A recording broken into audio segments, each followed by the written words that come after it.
No, I haven't. The one I'm Have scared to you? try. I'm about to though. You think it's gonna be hot? It sounds weird. I was scared it's gonna be spicy. Hmm. I'm excited about the grape cream cake. I'm saving that one. I already tried it, but I know it's fucking good. Yeah, I'm about to try the chili verde. Let me know if it's good. Oops. I like the cake one.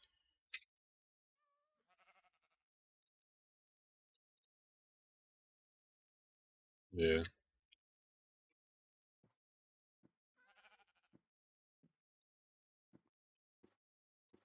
I'm gonna put up a YouTube video too.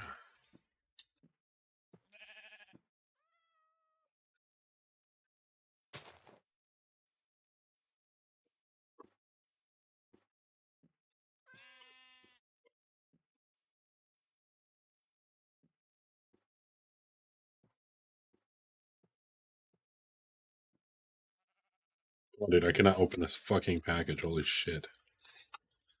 I'm just now looking on the packaging. Does it say if it's indica or I don't know. sativa? I can't see it. Oh, I asked all of them to specifically be indica, so. Oh, really? Fuck yeah. Okay. It's just not saying it. I just wanted, I don't know, I was curious. THC is 81, not too bad.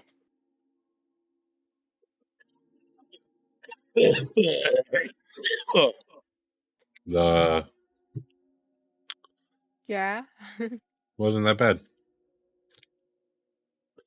Pretty good? Yeah, it tastes like an old card I had first. Hmm.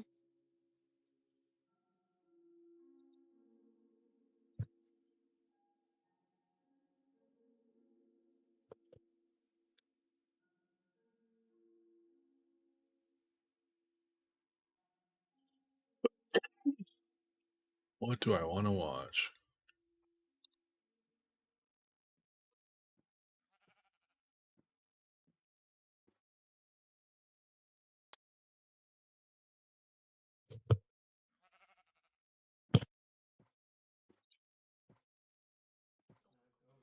Welcome to the WAN Show, everybody. We got lots of topic here for you today. Luke, house robots are almost here. That's Yeah, I don't want to watch Wayne Show right now. I figure out what I want to watch, dude. Dude, it's been hard. I don't know. I'm watching this Tuca and Birdie.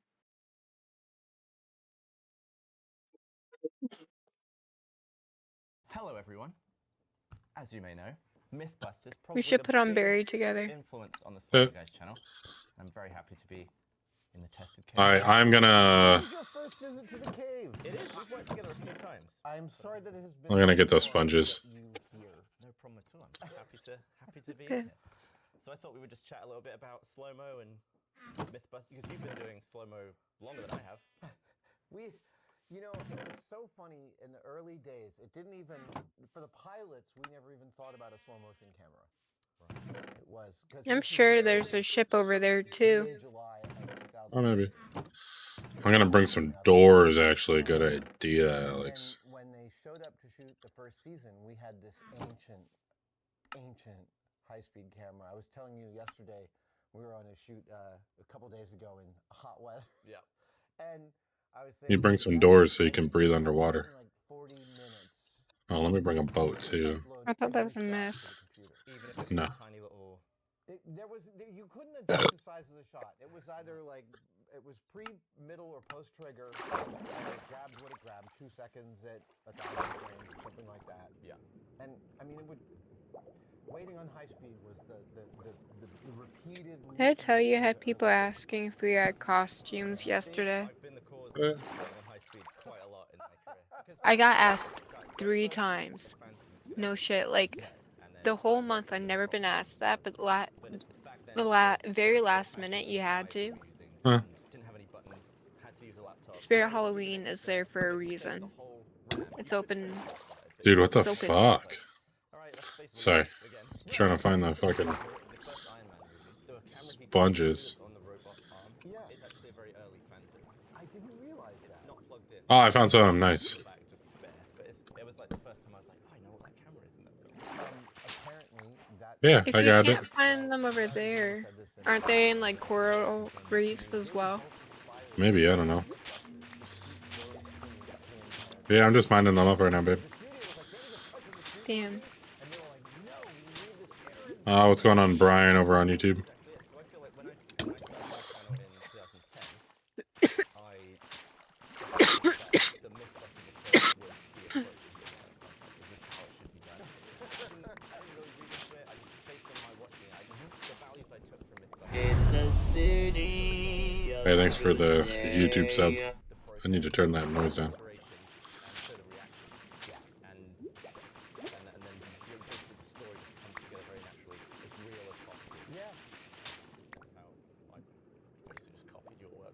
We had this wonderful producer Alice who this sort of 4-level chart, and it was like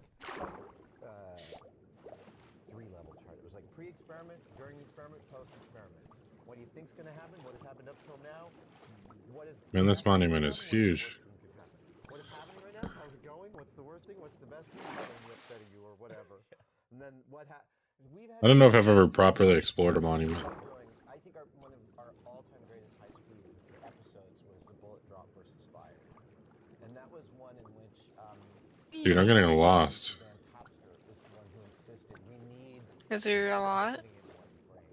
It's pretty confusing. This was like a really important linchpin of my evolution as a producer, because he was trying to get that shot. And when we finally got it, it was around 2 p.m. But Jamie and I shot pieces to camera for another 3 hours, because Alice really wanted to make sure the edit team, anything they wanted to cut, had been talked about and addressed by both of us before, during, and after. Do you think is that the high-speed shot that you were most excited to go and watch? Of all of them? Oh. Is that one that stands out? It's like, I can't wait to go over to the laptop and look at this. First of all, I don't know if there's any more sponges in this bitch. How many did you get? 30. And we would, because that initial I think unique, especially if it's a if you do find a coral reef, there should be sponges. Oh my god, there's actually gold in this. There's gold blocks in here. Huh. Really? Yeah. I saw it in the video. There's 8 gold blocks in here. Especially later years when Phantoms got faster and you could go footage and you could like the whip breaking the speed of sound was one that was only possible because we were looking for 4 frames. Right. You know. I also love we did an explosion one where Jamie and I both painted with explosives, and I did this kind of clown wig, this execution. This is fun. One of the evolutions I had for high speed that grew out of an evolution of second cameras, right? So we would shoot an episode and have as many as 15 or 16 other cameras. Did I get sea lanterns? Oh, Yes. I don't have Silk Touch, so I just Damn. broke it. I started realizing watching the episodes that it was really important to me from a communication standpoint that each camera's shot told me the story of what was going to happen in that shot. So just like the Roadrunner Alright, episode, that might be it for me for today. here and the road going down, there's no mistaking what's about to happen. That's why in the latter seasons of Mythbusters you see lots more colored tape, lots more arrows, lots more guiding into what's going to happen, so that when that high-speed shot happens, you can just enjoy the most important part. Right. And unintentionally, that would be phenomenal for like social content nowadays, where you don't necessarily have all the time to tell the story. So you're probably like predicting the future a little bit there.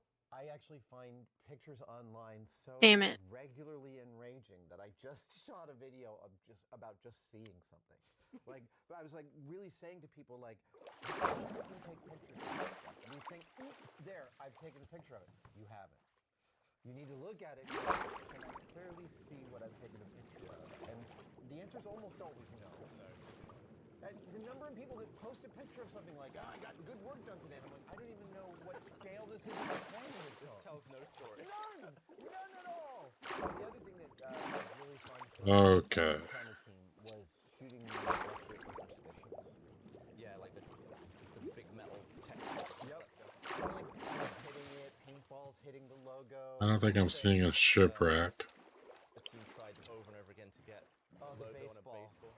Yeah, I we was were just doing, thinking there probably would be one over there. baseball. Oh. And I didn't know. I can't remember why we were filming in this exterior location, but Scott and the team had like 2 or 3 hours on their own while we were doing other stuff. And Scott asked Don Best, our builder at the time, to throw this baseball, and Don had to throw that baseball like 300 times over 4 hours. He was so tired. So sore. And the whole goal was to get that logo to like come into focus at the right moment. There's so many variables there. There's like the accuracy, then there's the rotation at the point of focus. Yep. And also just the positioning, whether it's upside down or not, I guess. I can't imagine how many. He did tons of those. And Let me look up. it was like, what a Wonders how to luxury make that we had this structure where they could just go off and screw around for a while and get this amazing stuff. And I'm sure the order to get that stuff was just like, just go and get a bunch of cool stuff. And they could then just creatively think of a bunch of things. If we had never turned out any of those, that would have been fine. But the fact that we were continually turning them out was super, super awesome. I wish I could take. Okay, so back in time. the blast furnace. I wonder if it works for We sponge. didn't have above 1,000 frames per second for years. Yeah, same. I think up until 3 years ago, I was mainly using the 4K Phantom, which was still 1,000 frames. Yeah. And that frame rate is great for people, so good for human movement. But for example, if you break a piece Yes. of glass, I'm looking for. even in slow mo, just One frame. all Oh, no. gone. And some of your guys' stuff of that, the propagation of tempered glass. How do you make a and blast mirrors furnace? The and, fuck?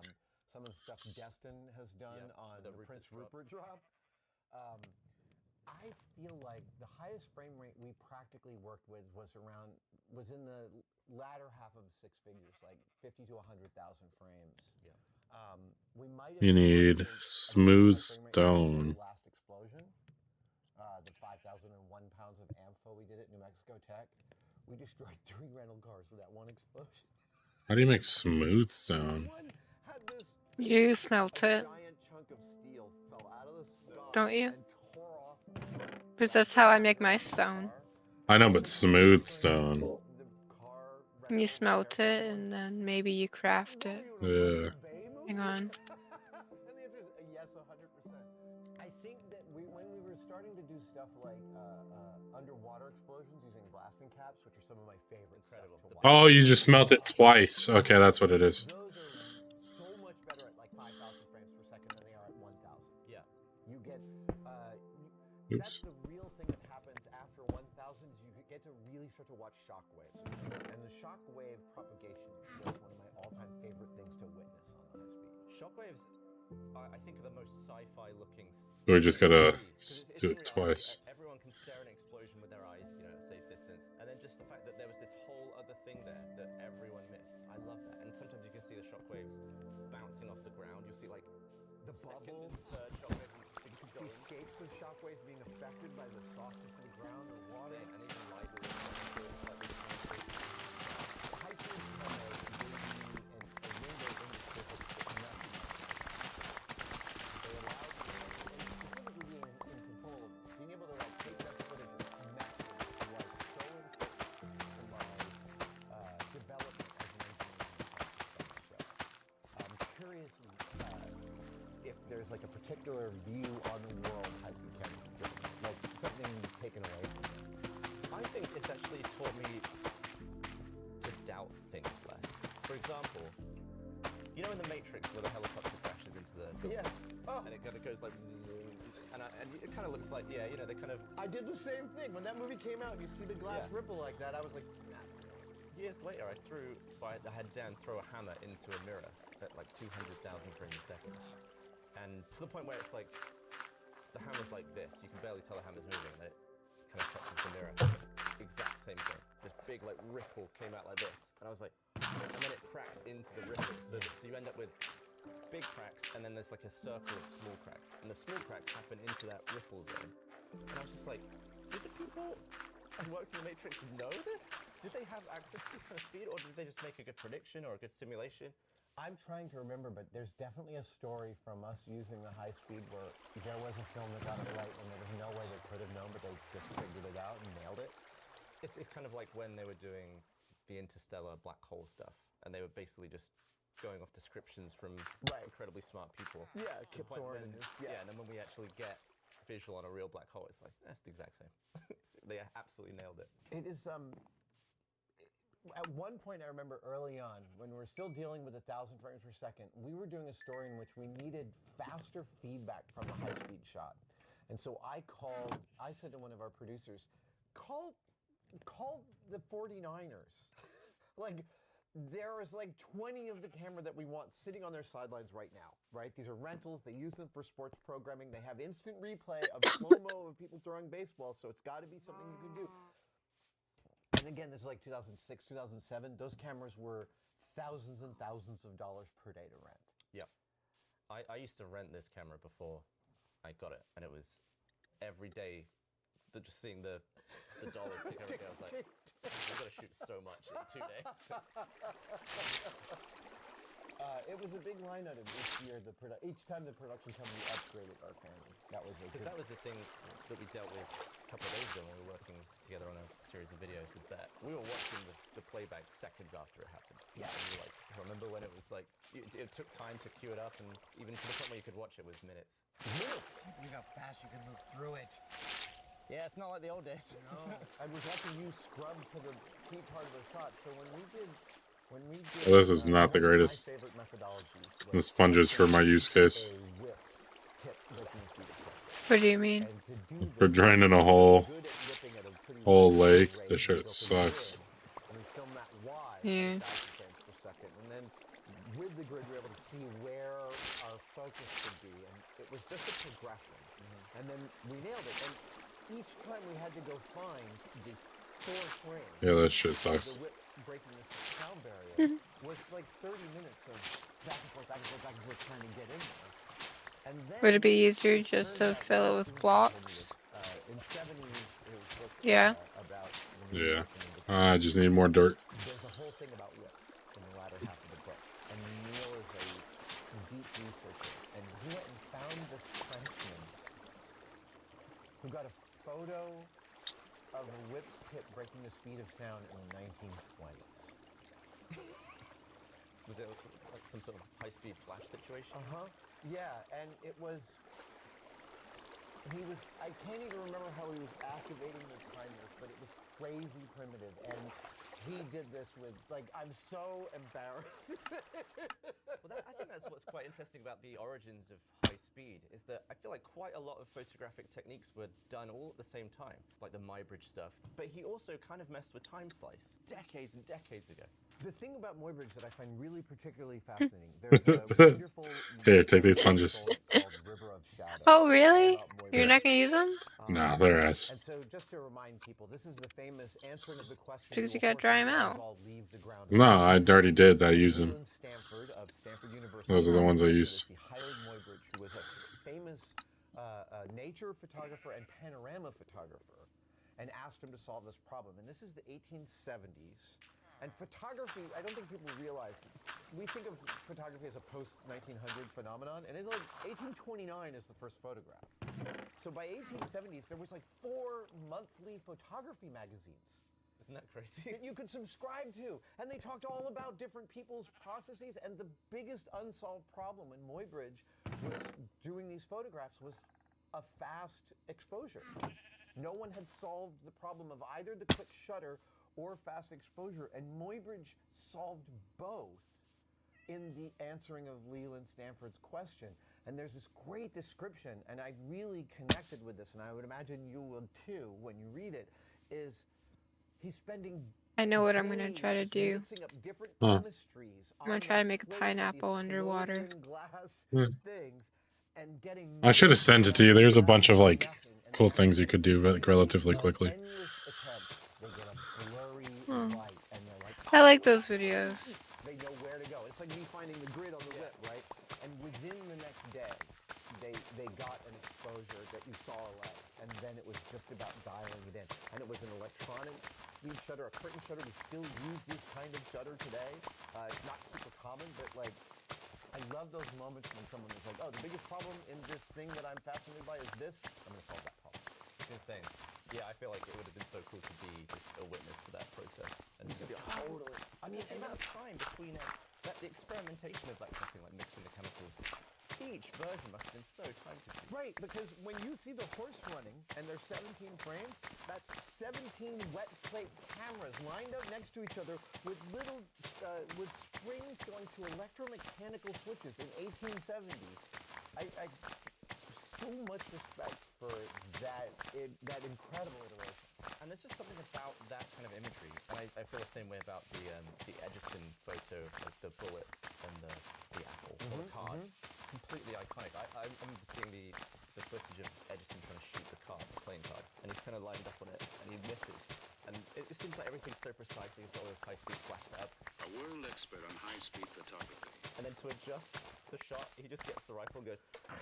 And I just love how like everything was so precise, but then his shot was just like bash it over a little bit. It's such a funny thing. I feel so lucky that we've got 200 and some odd frames per second on these things, because frankly, on the show, so many times, just like running downstairs and activating a high-speed camera and trying something would be the way we'd crack out, oh, this is the story you want to tell. This is the thing to focus on. Yeah, I feel like I've Yeah. seen videos where there's one intention at the beginning, and then based on our first playback of We of should Phantom, take it's it like, down. forget that. We found this other thing that we're doing. Oh, here's a question for you. I have an answer to this. Is there a high-speed shot you were excited about getting that turned out to be impossible? Like, you thought you were going to see something, and then the reality of what you were filming, that was not what you were going to see. This is something I'm currently working on. I did try this and it didn't work because I didn't have a powerful enough laser. But basically, at the max frame rate of my Phantom, which is 1.75 million frames a second, This is like this. tiny Yeah, split I was going to like say. this. But I think at that speed, light moves something like 300 meters per frame. I love this. Oh, you got to do that. 1.75 million frames per second.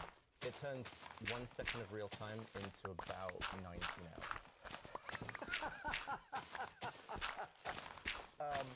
We were doing killer cable snap. Will a braided cable on a boat, when it gets stretched to its breaking point, the myth is that when it breaks, it'll whip through you like a samurai sword.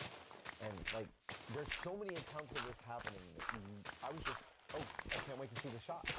I can't wait to see the close-up on a pig's flesh as this cable cleaves it in half. And we finished that day busting that entirely. It does not happen. It just doesn't have enough. It doesn't have enough energy. And we were using everything from like an 1/8 inch cable up to like a 3/8 inch cable, a big fat one, 1/4 inch. And there are so many ways cables can cut your body parts off on a boat, from pressures and movement and adjacent, boats and stuff like that.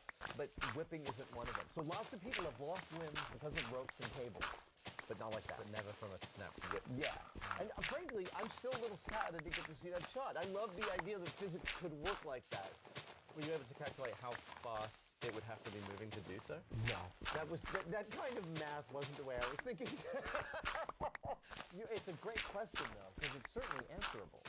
If you could take today's Phantoms back to a myth that you shot for Mythbusters, and you could only pick one, what do you think it would be? Like, was there ever slow-mo that you were like, oh man, if we could only shoot 10 times slower? Oh, that's great. The mint drunk as fuck. Adam Savage, I'll answer that for you. So much faster to Especially take when care you're of. dealing with 4 frames. It's like, what if that was 40 frames? Exactly. It's just watching an interview. Like, I'll answer that for you. Many people don't realize is as you increase the frame rate on these, your viewing port gets I do want to process the same amount of information on Yeah, pixels. it's just always a bandwidth issue.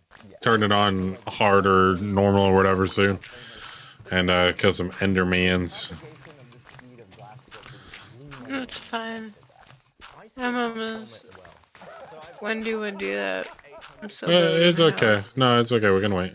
If I'm it go like. I should probably finish my house. I don't have a house either. Yeah, I don't You have a actually bed or have anything walls. right now. You actually have walls. Only have a bed and like a hole I in the don't have a ground. bed yet. I just have a hole in the ground. I'm trying to find something really fast. I'm gonna have to get further away from it because you don't want the thing. You don't even have a dirt house.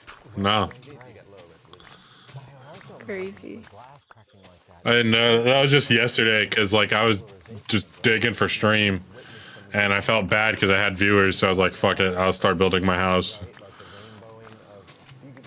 You did. Like a house. And all I got is the layout, and then I dug the basement. And then I came upstairs to eat pizza with you. Where you see like the lines very close together and then you get further away from the way it's all. I can't remember. But yeah, I think for glass, I would love to be shooting 10 million. Is there what is the fastest you would currently be able to rent access to? So there's a camera by Shimatsu. It can do up to 10 million frames a second, but the caveat is that it can only shoot 256 frames. So it's a triggering problem at all times. So Right, you can't just. I'm lucky enough with the Phantoms that I've got. I can shoot 1.75 million for like 4 seconds, which doesn't sound like a lot, but when you're using that speed, the event is going to be very short, so it's usually plenty of time to press the trigger. But no human on Earth can trigger within 250 frames on 10 million frames a second.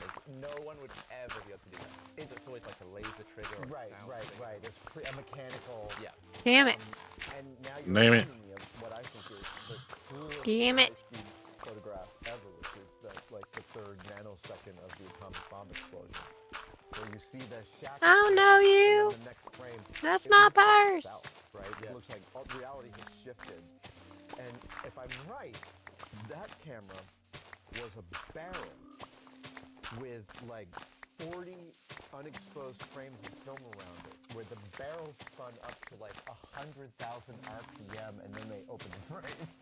So the barrel is like getting up to speed first, and Right. then they can open it and the. Yep, and then they get whatever 30 frames. That's the kind of thing that I would like to film with a Phantom. Right. Like some of the old high-speed photography looks so good when filmed. Yeah. I've said this, Ah, and I said this in the terraforming. Taka game last year, but like when we saw your guys' YouTube, I still remember Scott Sorensen being like, dude, some guys have started a YouTube channel with just slow-mo shots. I'm like, oh, so jealous. The slow-mo camera was no lie the most fun part of 3D. Yeah, I've always loved the job because people. it sounds kind of lame, but on a set, people would be kind of stressed out throughout the day. You know, it's a set environment. Right, yeah. And people would like come over to my screen and get happy. So, Yeah. I've been excited when everyone was huddled around. I was like, everyone see? Everyone good? Alright, here we go. and it just really pleased people a lot. That on the Bobby Finger shoot, when Bobby's like, I want only one eye to come out. That shit was incredible. There were 2 moments where Bobby was asking for what on paper sounds like a lot. He wanted a goose to come out at an exact speed. Yeah. And when it hit his face, he wanted just one eye to pop out. And like, manna from heaven for me. Your first shot was, I think, 1 mile an hour off the speed he wanted. Just based on you going like, you know, that's his experience. Yeah. And then you got one eye to come out. Adam is so funny. And that was like, again, I Who? said this yesterday when we were on What? the set. I was like, Adam Savage from like Mythbusters. the high-speed camera screen is the most fun part. This was always the best part about doing the show. Yeah, chimping over the high-speed happened. It was great. And I think that's my favorite moment in my video from the Bobby Finger stuff is where, and Daniel. Do you have dirt? Together, where we're all How much do you need? figure out based on At least give me a stack. I want to fill up this area. Give me 2 stacks. Okay. Yeah, I think I could spare some dirt. I have like 15 stacks on me right now. I was digging dirt and I was like, you know, he probably has dirt. You're lucky. I have a lot of work to do. That's the only dirt you're getting from me. Oh, really? Yeah. Yeah, having fun. It was incredible. And I think the biggest takeaway from in the comments on my I'm video, doing so much. You know it. You saw it. Adam, in that You know. just doing what they know you for. Okay, so Thank just you. given that, I Yeah, wanna you're stress welcome. that, like, for me, it was so terrifying. And really specifically, you know, people asked, "Oh, were the explosions the best part?" You of doing the show?" backslash time set day. Try it. Explosions was the best part. But doing them, What? Backslash time space set day. Or damn it. not that they weren't listening to the It's experts, set. of course they No, were, it's time but set they day. also really trusted Jamie and I about Time. where to be, where to go safely, and we Set. took that really seriously. And thus, only after the explosion Day. we relax our sphincters. Yeah, There you and go. You took on that role for our Bobby Fingers collab, where you brought the thing. You didn't want to send the thing without No, I you. didn't like wanna it when say- you do it. I needed. I know, I just the wanna whole teach you. time I was making that air cannon, I needed a Jamie Heineman to be arguing with me. I about it. actually So I let me spent, get back over all here. this time being like, how are you being stupid? How am I being stupid? What am I forgetting? Because again, I'm taking this pressure vessel out to people I like, and I want to make sure no one gets hurt by it. Right? Very understandable. And I was very cognizant. Like, I used to have this machine of 25 people to help me make sure that was safe. But you've got all of the knowledge of how to pull it off as a single person, because you're like, okay, we need this. So I got some stuff, and then you brought some stuff in a little trunk, and you're like, we've got to get these pipe stands, which I didn't know was a thing. Yeah, normally. Still got those, thanks for those. Absolutely. I love, again, also, like, this is something where there was no sense from us on the show at all that this was anything but better for us and the world that there were more people shooting high-speed shots of cool, weird shit. Like, and I want even more of that. So one of the things I loved about doing that shoot was giving you guys some of my institutional knowledge about how to get ready to set up for whatever you might need in situ. And I found the same thing. I went on to one of Derek Muller's exterior shoots a couple of years ago. It was the same. Of like, oh, I really want people to know this stuff that we learned about how to do this stuff safely. It is great to have a piece of knowledge that can be so useful to people in very specific situations. Like I've probably set more mousetraps than most people on Earth who aren't in pest control. And I found that you should set like 100 mousetraps, and then you just have that one that wasn't set quite right, and you'll put it down, and it'll go, and it'll ruin all the time you put in. And I was doing a shoot with someone else who wanted mousetraps in high speed, and they kept having this problem. They were doing it in segments, and they would constantly set them all up, and I was like, after you set each trap, it'll shake. And what I'll do is it'll set it off, or it'll snap it into being perfectly set. And that's something I learned just from constantly failing at doing it. You just take the mousetrap and you go, oh, that's good. Wow. They never have another problem again. Very specific experience. And you have that in so many different directions. I went up and gave a talk at Blue Origin back in, I think, 2018. They asked me to come up and talk to the team. And as I was getting ready to go, one of their engineering team asked me for an extra hour. Like, we just like to pick your brain for an hour before you give your talk. I'm like, okay, but I don't know what in here is useful to you all. And it turned out what they were really interested in was exactly what Mythbusters was a machine for rapid iteration of experimental methodologies. And that machine involved associate producers who had a ton of autonomy over the story we were telling. They were, each story got an AP that worked with Jamie or I. One of us would take the lead on each story. And find us the experts and find us the stuff, but then also manage the relationships with the vendors and as you know, location is everything. And maintaining a good relationship with your location is what gives you the freedom to do the weird crap you want to do when you only have one day to go get a permit, right? Right. And like just that turned out to be what they really wanted to know. Like, well, could I set it up in a parking lot? Yes, you can. Here's what you're gonna need. And like even up to helping young YouTubers understand that it's great and well and good to do it on your phone and all of that stuff. And when it becomes time to mature and go out with a real camera crew, it's about 10 grand a day to film out on the street in the world. And it's really hard to make it less expensive than that when you're paying for people and insurance and all of that stuff. I love the moment that thing you said on the shoot 2 days ago, in that we were basically doing an experiment where something was supposed to land in a specific spot, and it didn't the first time. And you never does. And you got a great smile on your face, because you were like, back in the day, it'd be on me to figure out the engineering behind why it didn't work, but now I can just be like, well, that's, Yeah, I wonder how they're going to solve that problem.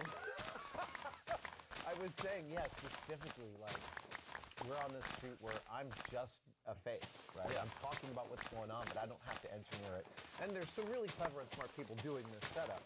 But yeah, it was great not to have to also be running the full engineering thing at the same time. So what would go through? So on Mythbusters, say something been building up to it for like a day, didn't quite work.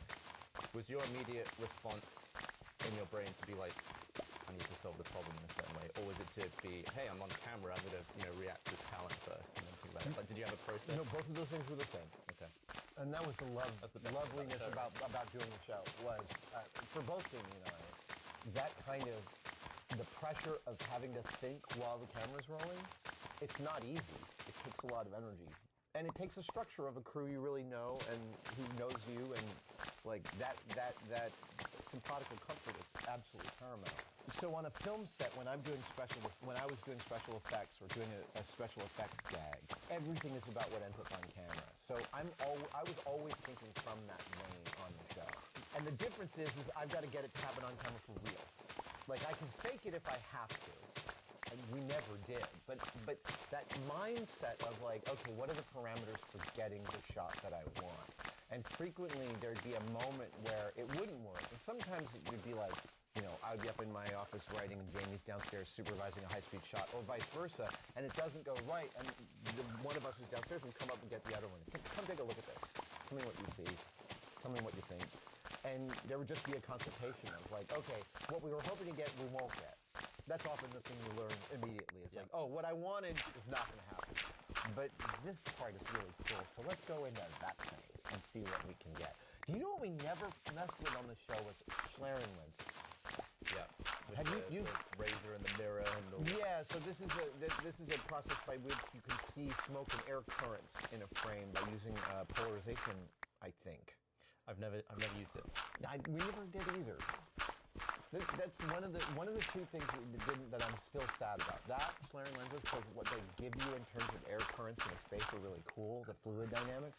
And the other one was we never did a water hammer. You know what a water hammer is? It like protects the...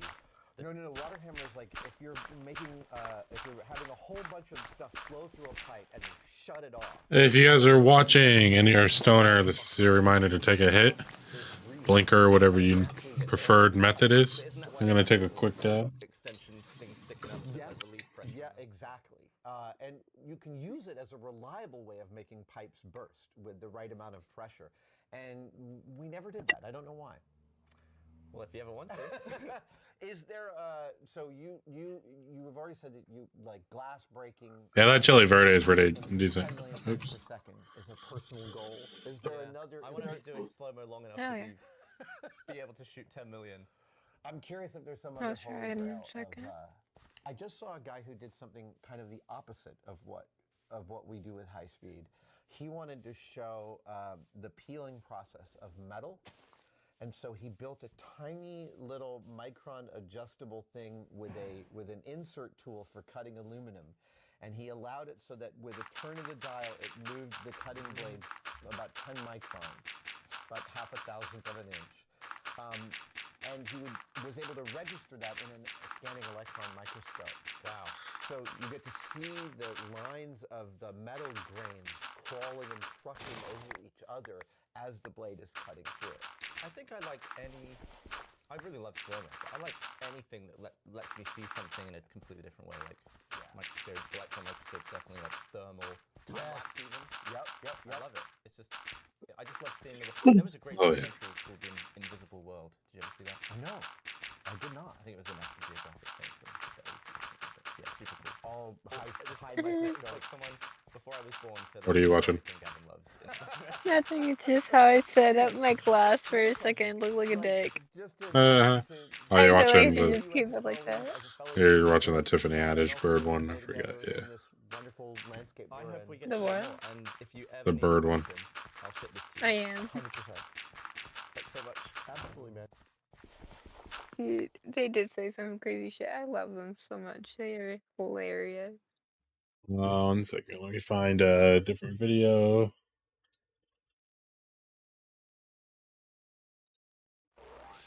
On this I'll just watch an episode of Mythbusters. Adam and Jamie put Tinseltown Pyrotechnics pyrotechnics to the It's test perfect. with two flammable fables. Time to burn for science. Will a burning trail of gas actually reach your car and blow up your gas tank? Stay away from it. Then, can you catch and stamp out a lit fuse of gunpowder? And will the powder keg really go boom? Buddy, don't burn out. Go, go, go, go. And Carrie, Grant, and Tori dip into 2 more defibrillator myths. Will a jump start for your heart burn your bra? Clear. Or even cause your piercing to spark? Oh, that's another thing that they test in this episode. Like, electricity sparks through nipple rings. Savage. And it sparks. And Jamie Hart. So I'm more likely to get struck by lightning. More than 30 years of special effects experience. Let's go. Joining them, Grant Imahara That's all I'm getting from that. Say hello to my little friend. and Carrie Byron. High explosives and electricity.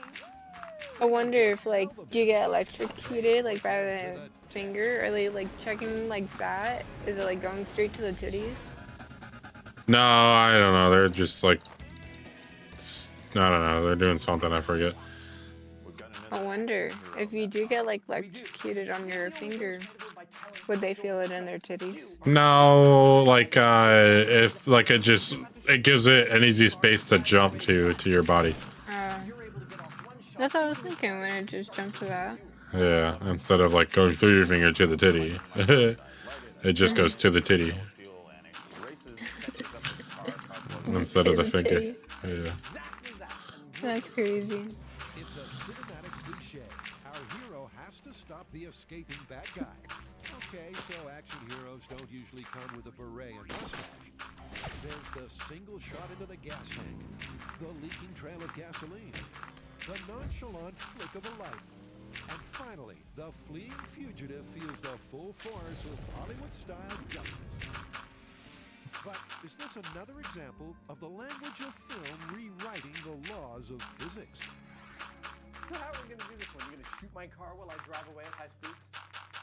We'll save that for the finale. I think we need to start small and simple and just test what the different fuel types do, how quickly they burn, break it down. That sounds great. As always, Jamie wants to take the pragmatic approach. But this look into the future confirms that the small and simple plan will quite literally go up in flames. Faster, faster, faster. Everybody out. And when the story ends with full-scale mayhem, inevitably, it began with bench tests in the bunker. The basic for all of this is figuring out how fast fuel burns from A to B. So we're basically under slightly safer conditions. We're gonna spray some fuel on the ground, light it, time how fast it takes to get from A to B. 3 fuels will make up the samples for this first test, and gasoline, diesel, and jet fuel are the most likely culprits to be found causing a conflagration in an action movie. Ooh. Gasoline is first up, and Adam squirts a 7-foot trail onto a smooth metal plate. Here we go. 1.7 seconds to go 7 feet. That's fast. And despite several tests adding more and more gasoline, that time of 1.5 seconds seems to be constant. Dude, I've mined over 16,000 dirt blocks. It's the same whether Really? a tiny amount of Yeah, there's if you hit escape, there's a statistics button. 1.6 seconds. Really, really steady. 1.5, 1.6. We're within a tenth of a second. But we're getting a very constant speed, and it doesn't seem to be related to the amount of In both dirt, like the grass and the actual dirt, is over 16,000. That's fucking crazy. Yeah. 3.17 miles per hour. That's actually like a reasonable walk speed. But what about the other fuels? Diesel's next. Not lighting. But despite liberally applying the blowtorch, it doesn't want to go up in flames. It's hard stuff to light. It only lights when it gets mystified. This is far out. Diesel fuel does not light like normal gasoline.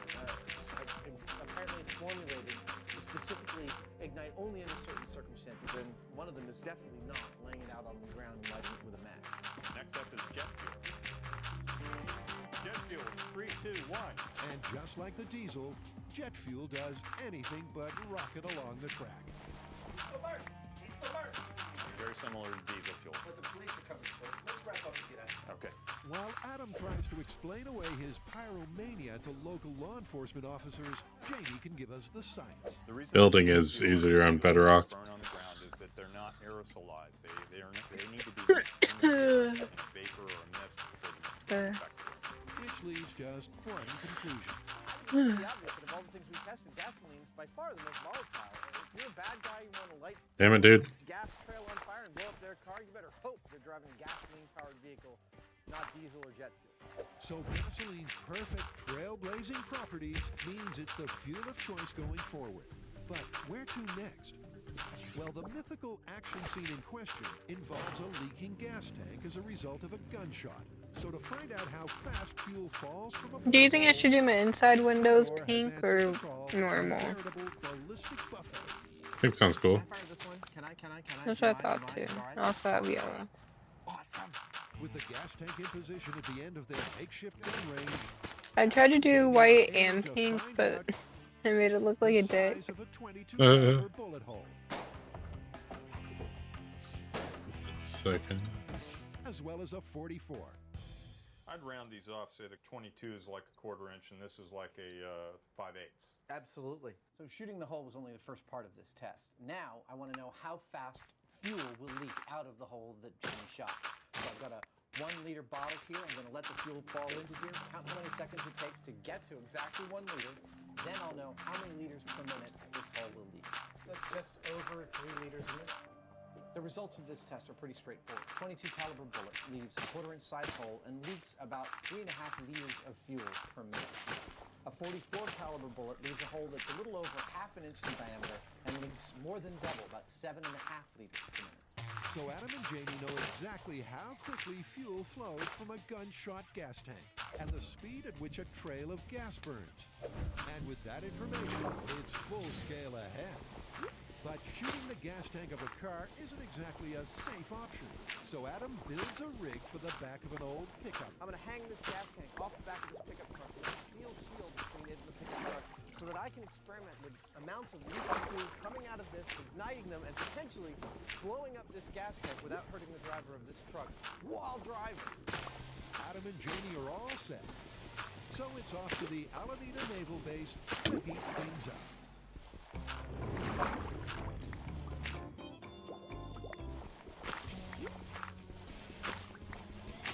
Ready, clear! Is that your defibrillator? Yeah. Hey, we've been here before. Yes, but the fans have a couple more shocking myths that they want cleared up. Shocking, cleared. Oh, we got it. Pretty sure we got it. Last time, the team said Everyone clear? Grant built his very own defibrillator and then busted the myth that medical nitroglycerin patches can give you a severe case of blown up. Okay, what do we got this time? Bras and nipple rings. You're a freak. Oh, they're testing for like defibrillators. That's interesting. Fortunate patient in need of a jump start. That's what it is was. either wearing a metal underwire bra or has nipple piercings. Oh, and the defibrillator arcs to the metal and they get burnt. Ouch. That's bad enough they're having a heart attack. Now they're gonna get burnt too. Well, we're gonna find out. So the fans want to get a pair of parables off their chests. Have you seen any terracotta anywhere? I have not. Emergency medical procedure cause a bra burning, or is the brassiere a benign bystander? Using the same gel torso and homemade defibrillator as last time, our intrepid trio intend to find out. Now, Grant's heart starter may not look like the high-tech gizmo you see in the drone, but it is made to do exactly the same job. So they have the equipment and patience. Now, all they need is a 40 AA bra. Now, who'd wear a bra that size? Apparently I am close to the size of the ballistic dummy, therefore I have to go and shop for a bra. Once again, making my family proud. A girl's gotta do what a girl's gotta do. Grant, however, is there for fun. I just don't know if these express me. I think I might want another color. Color's not really the issue here, my friend. It's size. You don't want it to cut into the ballistics gel. Maybe we'll get it a little bit larger and go from there. Is this as disturbing as I think it is? It's even more disturbing than you think it is. There's no doubt it's disturbing. There's also no doubt we're going to show you more.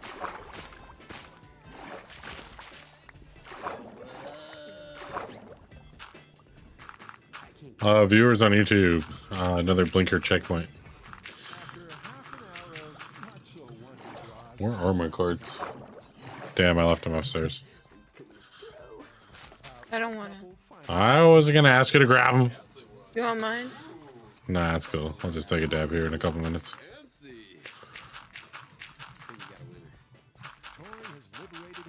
If you really want me to. It's fine.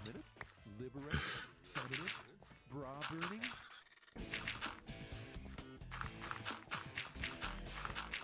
So speaking of burning bras, have you ever heard the phrase bra burner? Actually, I have. And the funny thing is, it's an urban legend. The entire thing stems from a story that was misreported on a newscast. Really? Yeah, in 1968, at the Miss America pageant, there was a protest. The organizers wanted to burn bras, couldn't get a permit. So the whole thing never happened, but everyone thinks it did. Fascinating. Well, back to experiment. Here's the bra. Next, Carrie fits our patient with Oh yeah, whole lot of terraforming. I mean, she does seem like she has been having more energy in her. You didn't take off your shirt, did you? Maybe it's the food. Maybe this food is really good for her. The Caesar food? Yeah. You wonder why our bras can dust? We got the Maybe. later? Yeah, we got it. Maybe we should just make her the real deal. That's what Grandma feeds her dogs, and honestly, what's in it is not good for them. Maybe like for like a food topper, but for like an everyday diet, I don't think it's good. I think I should still make her food, but still put that on top. Okay. I think that's a good idea. So is the burning bra myth busted? But when I get We'll figure it out. this week- yeah, that's the thing. When I get paid, I'm gonna get her some powder. Okay. So, take two with an unlikely but conceivable set of circumstances. In 3, 2, 1, clear. Ooh, a spark flew. We got a burn! Yep, the sparks fly, and our unlucky patient takes a hot hit. So what this means for the myth is if they have the paddles in the wrong position and you've got a slightly older bra with some of the metal exposed, you could be in for a few burns in your tender regions. The bra didn't burst into flames as some of the stories I'd heard, but there's an obvious burn on the skin, so I'd say this one is pretty positive. Well, we created the worst case scenario for this myth, and still it's not looking very plausible. True. Sweet. We actually found a story of a woman that this has happened Oh, to. burp. What is fucking around? Years ago, and that's back when You should grab me a green tea, however. at 600 joules. I just sat down. And her bra did Damn. catch on fire, and that's why you have a bare torso now when they use the figure. Well, 600 joules would pack a punch, and bra technology has advanced quite a bit over the years. Yeah, they're actually a lot easier to take off now. How did you do that?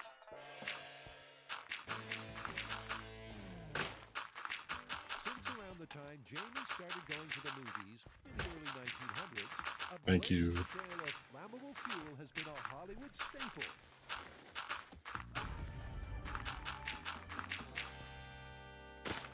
No action hero CV would be complete without a lit fuse of gasoline blowing up the bad guys. Damn, you take a fat one? What? You take a nice hit or something? On the trail of this flammable fuel, Jamie and his I'll take that as a yeah. Adam have found that gasoline burns I in think a so. contiguous line. And they know how much and how quickly fuel leaks from a bullet hole. That's just over 3 liters a minute. So, on location at the Alameda Naval Base, it's time to take things up a notch. Kind of dark in here. Maybe we need to light a fire. Well, you like it? We got a sealed floor, total control, no wind. It's perfect experimental space, and the fire department says we can light some gasoline here. I love it. Yeah. Yep, the sealed floor Alrighty. is perfect for this myth. Oh no! You left the game? Okay, let's get started with work. And it just gets better. Babe? The next step involves a perfect piece of Jamie's. Ah, damn, of course it did. At this point, we've learned what gasoline does when you lay it out in a stream and light it. But we have yet to see what happens when Fucking it's coming out. software. Well, I think it's Windows, man. Windows is fucking bullshit. Like we normally do, we like to start out small to see what we're dealing with, and therefore I've invented this thing that I call the fire.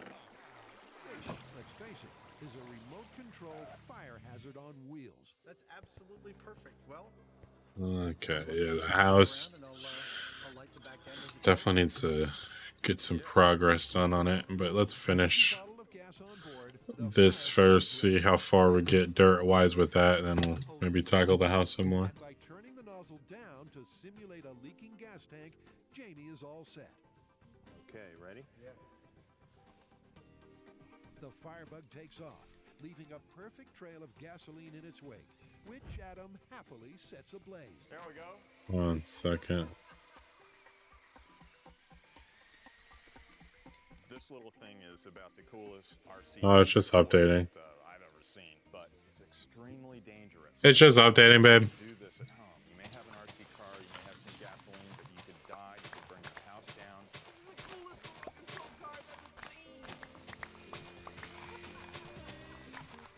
We've got fire extinguishers and EMTs and everything. We're prepared. You're not. Don't try it at home. Really? Leave this one to the experts. After all, who needs to make that call to your parents explaining you just burnt the house down? That was awesome. Okay. That was actually a pretty good test. It told us a lot of what we needed to know. We wanted to know if you could lay down a line of fuel out of a moving vehicle and it would remain contiguous. The answer is yes. And it doesn't seem like we need that much fuel. So I think we're ready to go full scale. I think we've learned what we wanted to know, although Jamie still seems to be enjoying the second side. Full scale it is. And for that, they need Firebug's big brother. The Fire Beast, a truck with a leaking gas tank attachment. Don't expect to see one of these in a showroom near you. Passive Mythbusters 10-minute solution for controlling the fuel from the driver's seat. Rather than a complex solenoid-driven valve or something like that, if you go, pull on the rope, nozzle lifts above the level of the fuel. Let it go, and it starts to run out. It's just that. Mythbuster ingenuity, also useful for time-saving home inventions. I use one of those when I go to the bathroom. I'm done. So on this test, Adam and Jamie will get a good feel for this movie myth. They already know a gas trail burns like it does in the movies. They've got 44 and 22 caliber size bullet holes in their gas tank. And they've seen in small scale a continuous gas trail laid by a moving vehicle. And you could say Adam is excited. Oh, yeah. And sore. So, I mean, our goal here is just to What find out is going if on? a 22 caliber size hole or a 24 caliber hole leaves enough fuel behind the truck for the fire to follow, right? And at what speed it'll sort of keep up with it. So I'm just going to listen to your cues on the radio, Right. and you tell me to speed up or slow down. That's what I'll do. Okay, start with a baseline of like 5 miles an hour. A good brisk run, because that seems to be what we've been seeing, 3.5, 4 miles an hour for the fuel. In this action movie scenario, Jamie's playing the part of the escaping bad guy with a 22 caliber bullet hole in his gas tank. Time to burn for science. Let's go. And Adam is standing in for the hero who's going to light up the gas trail Jamie's leaving behind. Jamie, whenever you're ready, lower down the fuel and start driving. Jamie the villain makes a run for it. I'm lighting the fuel now. You can slow down, Jamie. It's moving quite slowly. They got Baby Driver on Netflix. Oh, nice. Really slowly. Not exactly the That's a good one. blazing trail watch it tonight? Sure. Okay, yeah, you can stop it. I had to put my brakes on. I wasn't giving it any fuel to get it to go that slow. I was just like idling with my brake tap on to do that. You can pretty much push a car faster than gasoline burns. Kind of, sorta. So does that put the brakes on this myth, or will the 44 caliber size hole make a difference? My prediction is from what I saw in the bunker test, volume didn't affect speed that much. Now, this is a much bigger test than we were able to do in the bunker, so this would be pretty definitive, but I don't think it's going to prove anything different than we've already seen. Jamie moves off, gently idling along at less than 5 miles an hour, easily staying ahead of the lit trail. It's looking good, Jamie. It's keeping pace with you about 10 feet back. Until Adam has a lapse in concentration on radio duties and fails to warn Jamie the flames are gaining on him. Faster, faster, faster. Lift it up.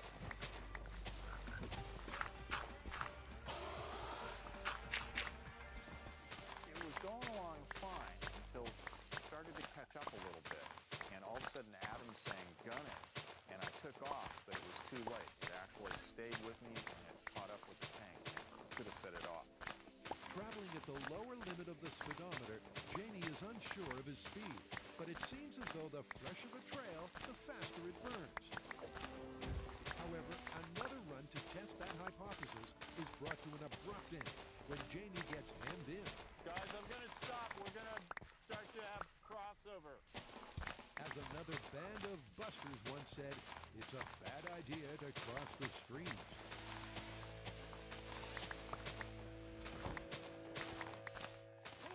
It stinks in here.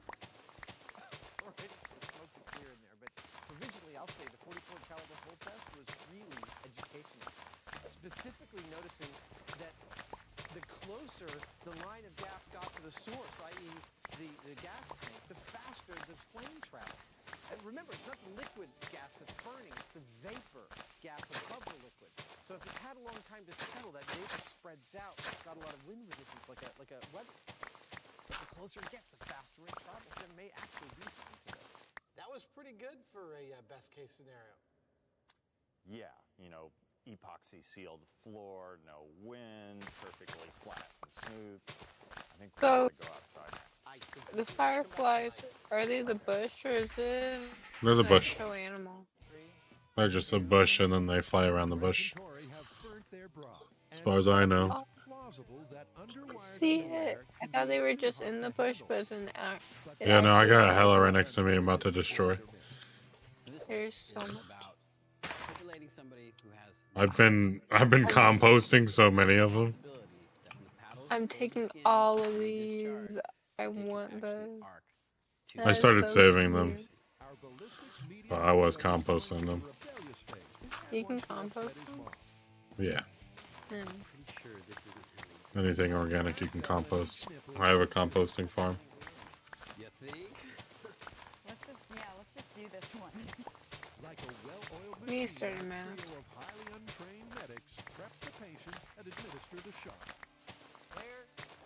Really want terracotta. Well, put terracotta on my food. But this time, they know exactly how to replicate the results. They're using 40 times the voltage of a household socket, real close to a conductive metal object in the left nipple of the patient. As Electric 6 once said, danger, danger, high voltage. For those just barely kind of listening, Mythbusters are just defibrillating someone with, or a ballistic dummy with nipple piercings. I'm not a freak. I'm not a freak. My fiance is in Discord. The piercing is black, surrounded by like an indention that took the coating off of the piercing. That seems like it'd be enough to burn you. I probably should have brought another shovel. Huh. Definitely. Burn your skin. So, are the fans right? Is this another plausible result? Okay, guys, what are we calling this? Dude, I mean, not really, but I'm kind of burning through my diamonds. Just on, like, tools. Practically touching each other. You know, during defibrillation, there's no way they would be that close. And the metal of the underwire bra would have to be exposed. And medics are trained to remove anything that's going to impede that procedure anyway. So we're calling this one plausible? Found a broken end portal. Totally unlikely. Huh? I found a broken end portal. Portal. Are you by where you're at? By your house? No, I left where I'm at. I want to go find terracotta. If you Are you want to like- teleport to me, there's some gold pieces. I'm rolling it in the gasoline. No, that's fine. I mean, unless you don't want it. I don't want it. And you can probably get the obsidian. Oh, yeah, good point. I don't have diamond on me right now. The sun is setting, the wind's And dying, take the we've got fire charge. ideal real-world conditions. I want the gold. And just as importantly, it'll be dark soon, meaning they'll be able to clearly see the flame. The first thing we're going to do is sort of a control. We're going to put a 44 caliber sized hole in the tank. Gasoline's going to come running out of the tank. I also have some name tags and saddles. Really? Yeah. Can't we craft name tags now, I think? I don't remember. I think we can craft saddles now. Trail burns continuously, just like it did indoors. I can't see a thing back there, so I'm totally in your hands as far as what I'm doing with this. This one barely has any crying obsidian. My ruin portal had like the shitty obsidian, so you couldn't really use. I had to make some to build my nether portal. Yeah. Well, you already have one made? Yeah. No. And Adam once again I'm all good. flames of his pyromania lights her up. More. Good speed.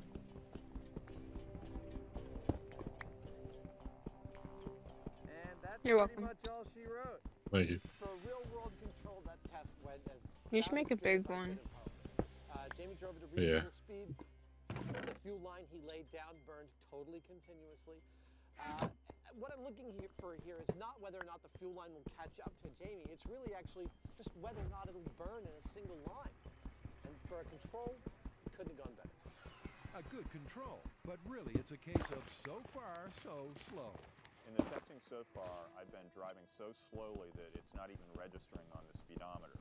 This next test. Yeah, I got 10 fucking obsidian from this one. I got like 5 from the one I had. Starting to like fuel out, and my guess is that Why is that a You can't really do anything with that, can you? it's not gonna light What? Still moving towards him. The crying one. I don't think so. Which means the fleeing fugitive is free and clear. That was interesting. You did that perfectly. The gas started before the first two cones and ended after the second, and when I set it on fire, it burned longer than I thought it would. Almost 100 feet. And then it just couldn't continue. And it petered out there, and, you know, the gas had already evaporated. The line was too thin. It wasn't going to go. And 20 miles an hour isn't that fast. No, not like a action movie car chase. It would be a lot faster. So it would only get worse for this myth at any speed above 20. Not looking too good. No, it's not. Yep. If our villain takes off at any kind of reasonable speed, the trail simply burns out. And although the fat lady is preparing her tonsils, Adam and Jamie aren't ready to call it. W's. After all, there's 2 parts to this myth. Even though we've proved that it is extremely What are the little gold spots? Nuggets. burning gasoline to get to the tank, now it's time to find out what happens if it actually does. We're removing the rubber hose. We've got just a hole sticking out of the gas tank. We're going to let the fire get all the way to it, and Jamie will actually only be crawling forward to keep any fuel or fire from getting to his truck side of the metal shield.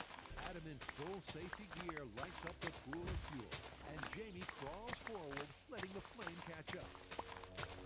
Okay, it's reached the tank.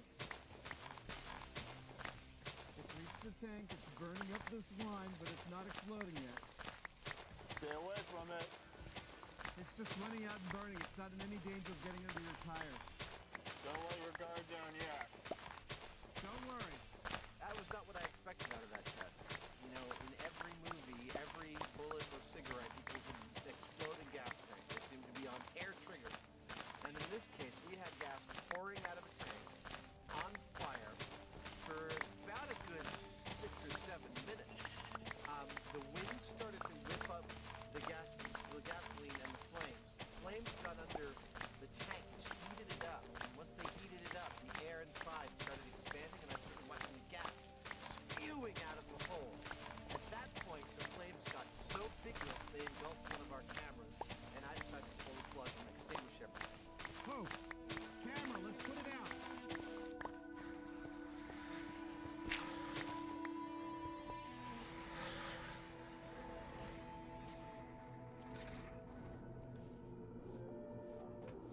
despite Holy being hell. up to within an inch of its digital life, the camera came through and got the shot.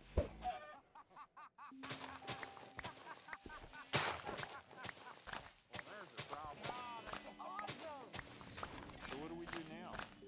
Well, I think we're back to our old friend and nemesis, air fuel mixture. I think we need to know exactly when we're at the correct explosive limit, and I think we do whatever it takes to get that. Let's pop off those ports on top. Let's get some air moving around in there. Put some gas in. Do the same thing we did before, but we don't light it until we have a meter that tells us we're at the right explosive limit. And this time, let's take the camera away from it. In an attempt to get that Hollywood-style big boom, Adam and Jamie open up several ports on the tank. But why are they even necessary? Gasoline or gasoline vapor by itself is not explosive. It needs a source of ignition, and it needs air. In fact, it needs a very specific amount of air. Found a treasure map. Hey. Range is above 1.4% vapor to air or below 7.6% vapor to air. If it's outside that range, it's not exploding. If it's within that range and it has a source of ignition, it can blow up. Now, we're going to use this meter here to determine what we've got in the tank and whether we can get it to the butter zone or not. So the mix of air and fuel vapor in the gas tank has to be just right. In a vapor-rich environment, there has to be the right amount of air to be in what's known as the flammability band. And in a contained environment with an ignition source, you're in prime territory for an explosion.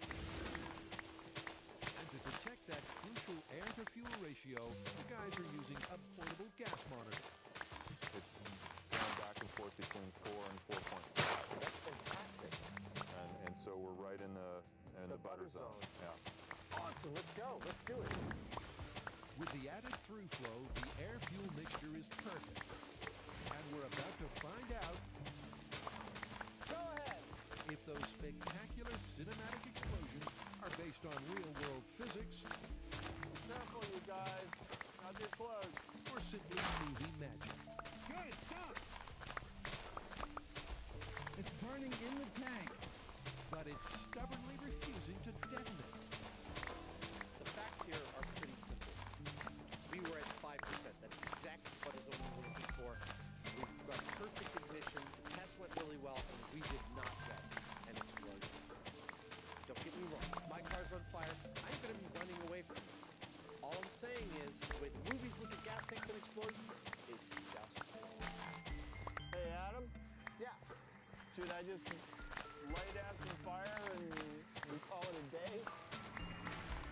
This is actually really frustrating to look at because if the tank is enclosed, it very quickly goes above the explosive limit.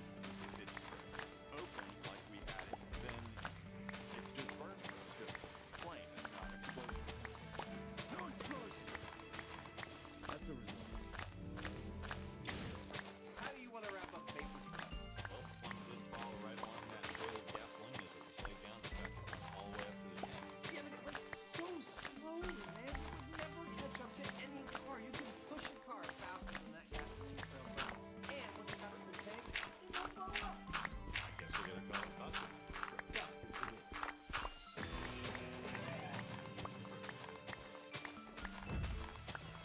Jamie and Adam have busted the movie myth that a blazing trail of gasoline will catch a car and explode the gas tank. But this fiery fable is still alive. I know it's a bit of a segue, but I don't feel like we're all the way done with Hollywood pyrotechnics just yet. Why is that? Because I've got another one I want to try. It's the old cowboy myth that involves gunpowder. Oh, you mean where the bad guy lays down the trail of gunpowder, goes to the keg, he lights it, but the good guy rushes in and puts out the flame right before it reaches the keg? Oh, it's like a mind reader or something. That's exactly it. So it's Trailblazers Part 2. But this movie myth comes from way back yonder, when your average action scene involved cowboys and gunpowder. I'll check this one, but I found another end portal. It's all Obsidian. Nice. And you're talking about an ender portal, not an end portal. Sorry.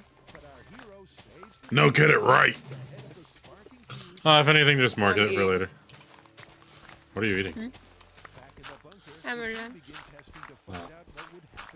What do you want? I don't No, think this is gonna work. The whole premise we're testing is can a cowboy lay out a line You of want Airhead? black powder, and if I saw Good. it and tried to pick out that powder before it got to something that it was gonna blow up, would I have enough time? I don't think I would. I think the black powder is gonna burn too fast. Every time we've ever moved with it on the show, its defining characteristic is that it's super fast.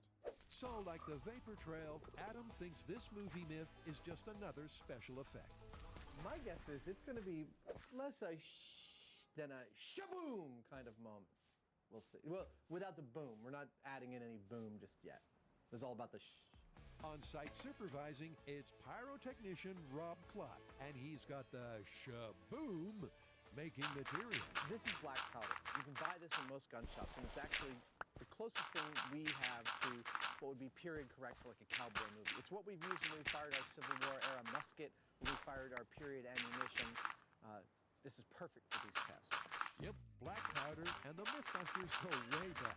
It's been particularly useful for period realism in a number of ballistic myths. And as an added bonus, it does this. Fire! God damn it, dude. And seeing it's an integral part of the show, let's find out some more.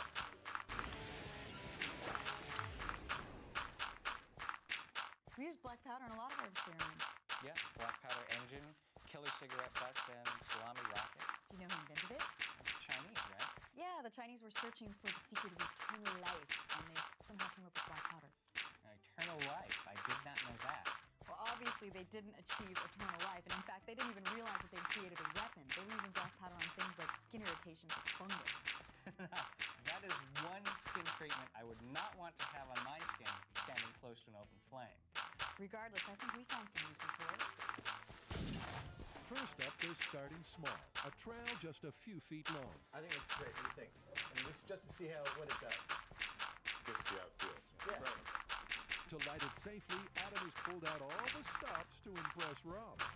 This is a standard industry remote lighter. This is your butane source on the end of a couple tie straps on some structural aluminum, providing some distance between me and the flame so I can light while I'm safely away from the explosion. Fuck yeah, we're getting this shit done. There we go.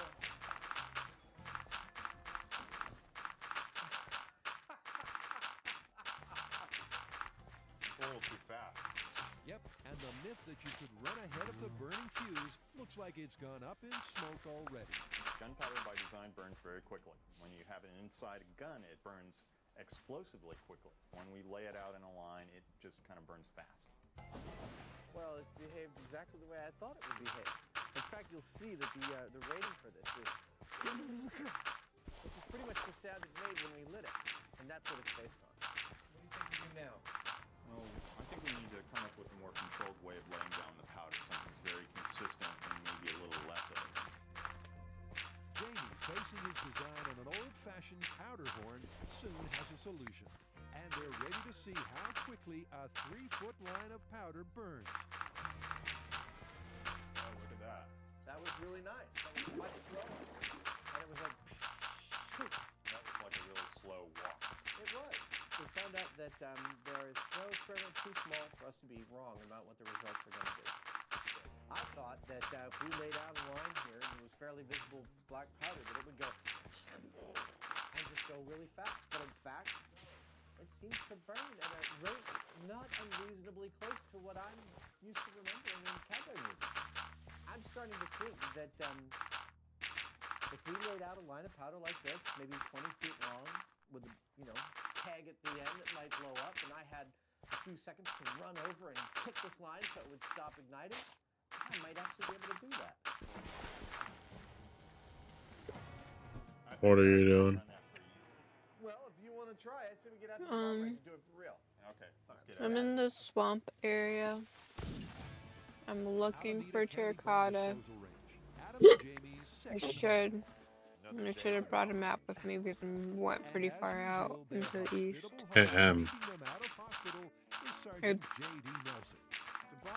Oh. I still like maps so I can have it. I know. But we're gonna lay out basically a dance floor for dancing with That's black cool. powder. It's I about feel like a 20 worm. sheets of plywood or chipboard that we're gonna lay out in the line, approximately 80 to 100 feet long. Should be plenty of a run for you see the mini map too, right? Yeah, I have that up. Well, there you go, dance floor. My dance card is empty. Let's go! Adam's Man, okay. powder before it reaches this. Now, for safety reasons, we're I also want to start a turtle farm because there's some turtles where I'm at. ready for Adam to blow Nice. up this one. What Jamie means is, for safety reasons, the keg will be empty.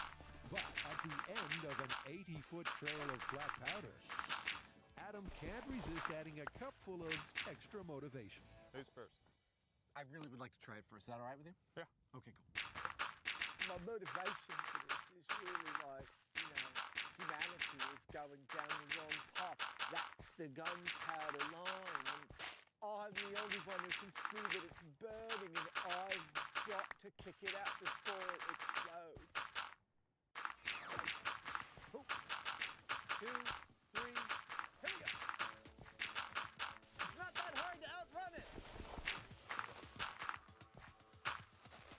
Here it comes!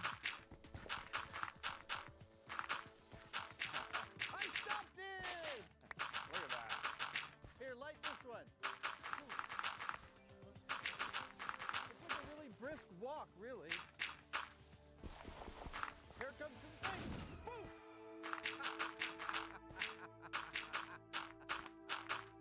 This is a fun job. Well, I don't know about you, but it seems to me it doesn't move as fast as I thought it was going to move. I think it's pretty easy to run down a line of gunpowder and kick it out to stop it from blowing up. You want to give it a shot, or you think we've got this one in the bag?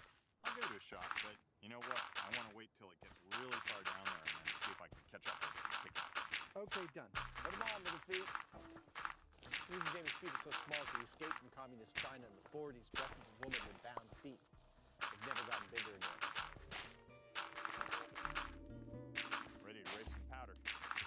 Adam, would you mind laying the powder? I'm just gonna sort of relax. Oh, bless you. Thank I got a good view. Jamie's idea of racing is pretty laid back. Powder kick test number 2. Grandpa Heineman. What are you doing? Filling holes with dirt. As a cucumber gives the fuse a good head start. Of course, he's thinking his only obstacle will be covering the ground in I should start calling you Joe Dirt.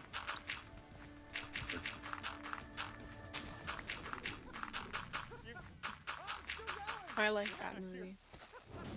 Huh? Joe Dirt. Yeah, I've seen it. I said we should start calling you Joe Dirt then.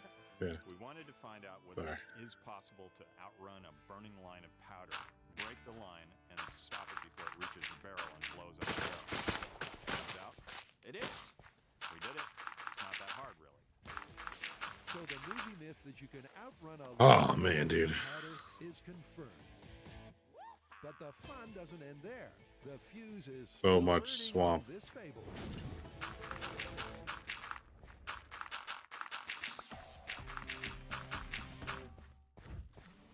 Jamie, despite unforeseen obstacles, is confident that you can outrun and kick out a burning fuse of gunpowder.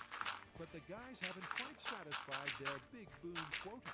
The next thing we need to know is what would happen if you were not successful. Maybe somebody got in your way or pushed you, and before you were able to do your job.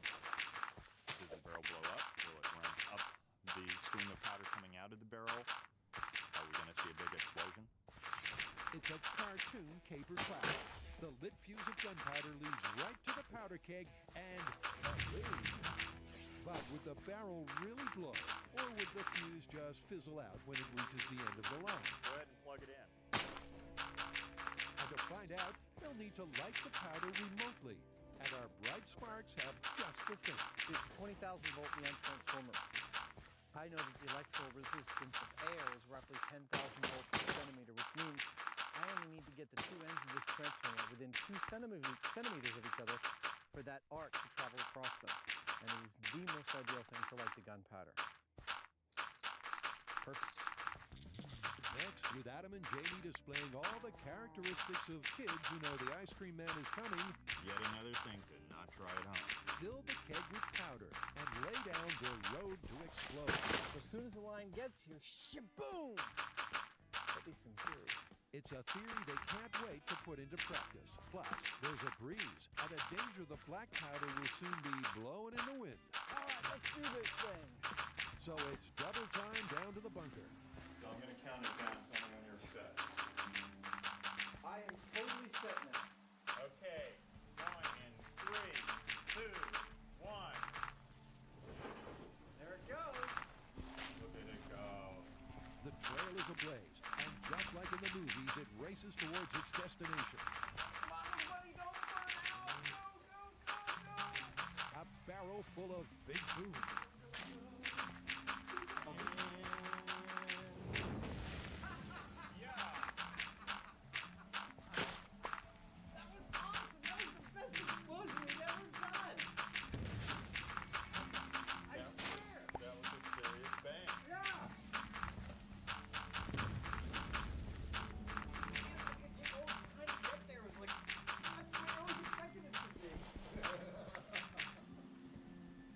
Oh man.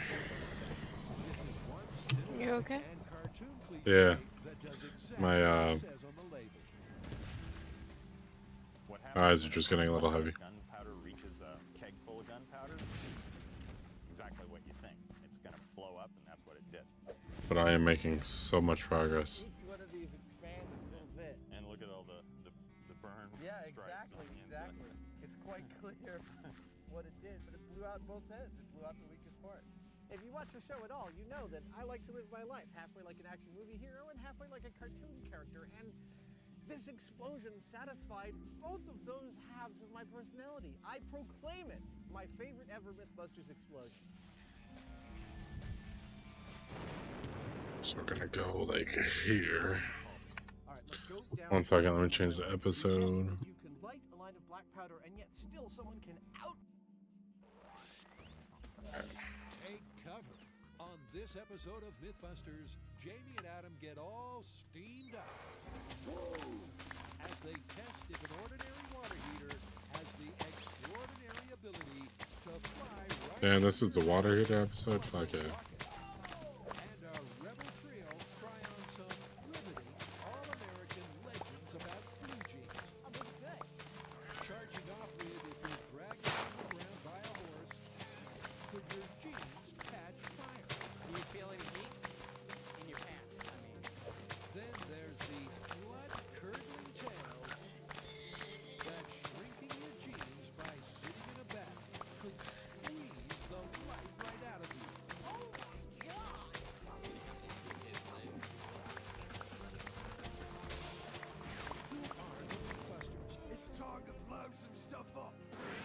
Adam Savage and Jamie Heineman. Well, it's fun. Between them, more than 30 years of special effects experience. This is the kind of thing I do on the weekend. Joining them, Carrie Byron, Come over here, you smell that? Brent Imahara, he's alive! and Tori Belleci. Starting to feel like a bad idea. They don't just tell the myths, they put them to the test.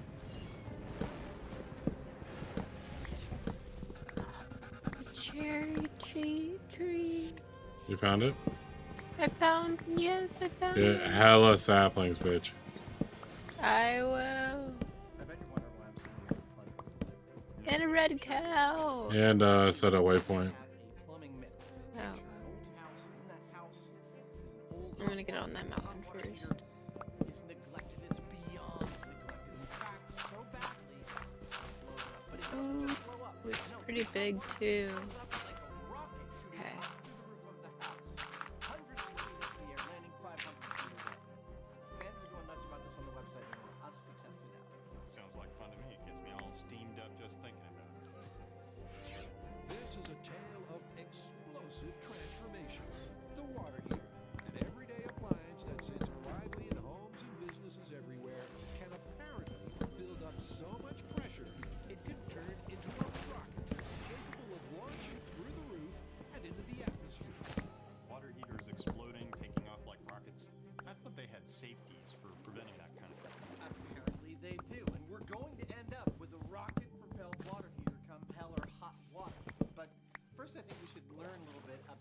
makes them tick, and specifically what would make them fail. A little water heater 101. Water heaters are fitted with two main safety devices, a thermostat and emergency cutoff switch to prevent the water from overheating, and a temperature and pressure relief valve to release excessive pressure. They also have hot and cold water inlets and a heating element inside. To find out what needs to happen to make good water heaters go bad, Jamie and Adam are conducting scale tests using small 6-gallon tanks. Today, all the tests we're doing with small water heaters are about failure. We're going to set this thing up using instrumentation that monitors both temperature and pressure. Then we're going to make each component, each safety component of this water heater fail until we get the entire tank. Anyone have to go to the bathroom? Improper installation or lack of regular maintenance can really cause the safety devices to fail. Jamie and Adam are just simplifying the process. This is the thermostat and the emergency cutoff switch, which the water heater normally comes with. We've taken it off, so we've got no emergency shut-off. Okay, let's turn on the heat for this minute. I'm seated in the Mythbusters hot water heater explosion-proof safety bunker. At the command center, where a bank of instruments are informing us of every possible condition of that hot water heater. Actually, it's two instruments. I've got one on top which tells me the temperature inside of the water, and one that tells me of the pressure building up. The TNT valve is now the only functioning safety device. So here's how it works. When heated inside a closed environment, water expands and causes an increase in pressure. If the temperature or pressure gets too high, the TNT valve opens. So in theory, once this thing reaches the pressure that the pressure relief or the temperature relief valve activates that, we should just see it start to suffuse some water. Yep. From H2O headquarters, the guys wait and watch. So people don't get scalded, the recommended set temperature for water heaters is well below boiling point of 212 degrees Fahrenheit. Look at how fast the temperature's rising, man. Yeah. Won't take long. When the water gets up to a dangerous 165 degrees, the TNT valve comes to the rescue. Oh, there it goes. Really? Yeah. Oh, yeah, look, it's spewing. That's what it's supposed to do. That's better. For their next test, they're really putting themselves in hot water. What's next? Well, next, I think we pull the TNT valve, and we start the final failure analysis test, in which nobody approaches this bunker until we hear boom or all clear. And you might wonder exactly how that's going to happen in real life, and I'm going to play it out for you. A homeowner looks at his hot water heater and sees that there's this thing sticking out in a pipe that doesn't go anywhere. And he thinks, well, maybe that's from some old plumber. It's dripping water too, so I'll just cap it and stop it from dripping water. Happens all the time. Removing the TNT valve could cause a serious explosion, so Jamie rigs up an external emergency release so they can defuse the system immediately.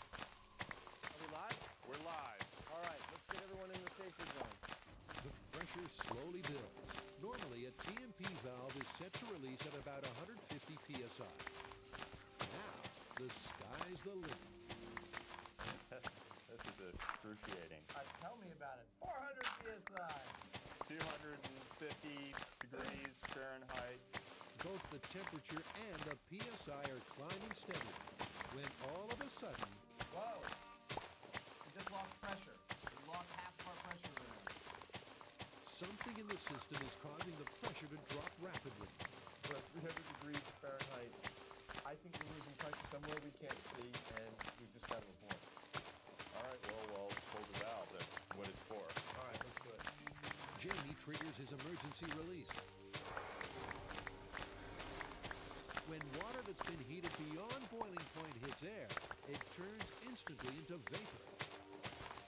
Great for opening those pores. Okay, that is indicating it's fully depressured. Having seen the kind of intense stress they're up against, the guys decide to move out of M5 to somewhere safer. The PSI gauge just failed. Don't know why, but the main thing is neither Jamie or I feel comfortable doing the test here in the bunker anymore. After watching the amount of steam that came out, knowing how much pressure it takes to make a tank blow, I just want to be far away from this. The Cub Fury inside this tiny tank has got the guys running for cover. We need more room, for Let's sure. pack up and move it out. Okay.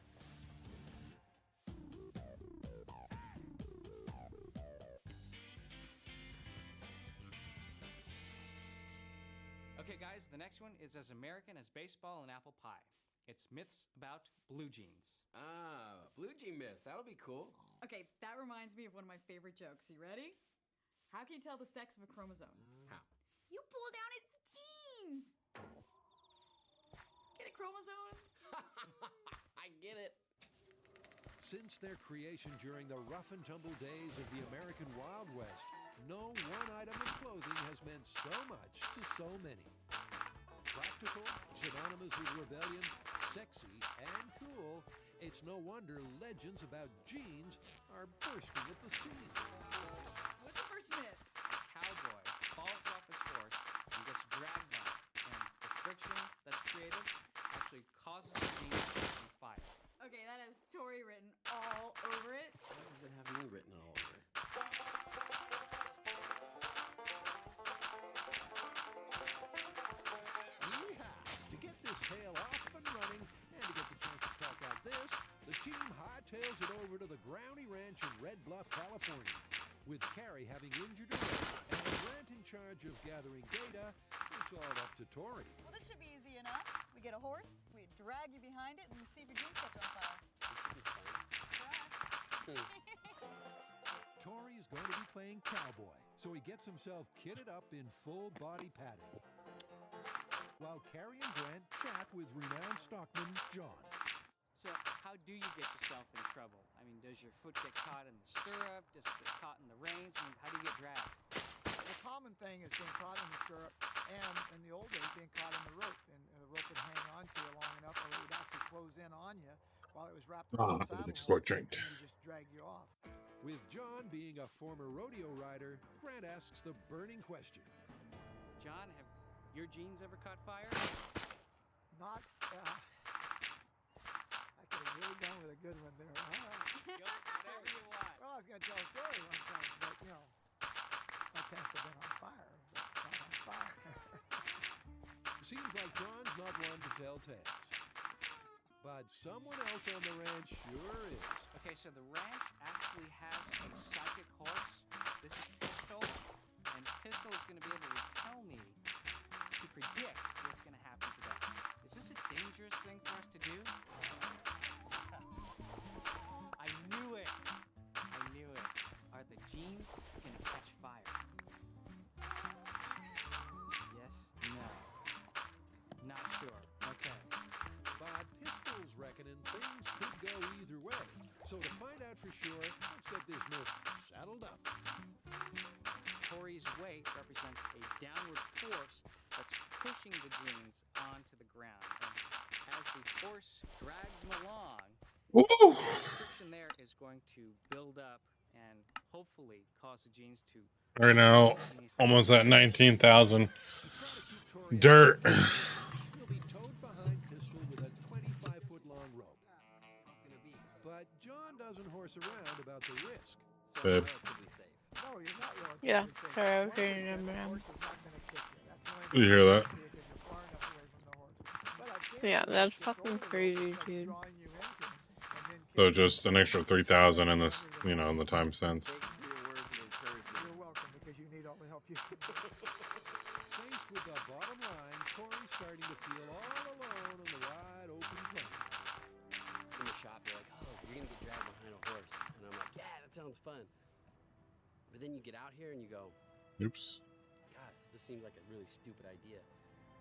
And I'm starting to get that feeling more than that sounds like it's going to be fun.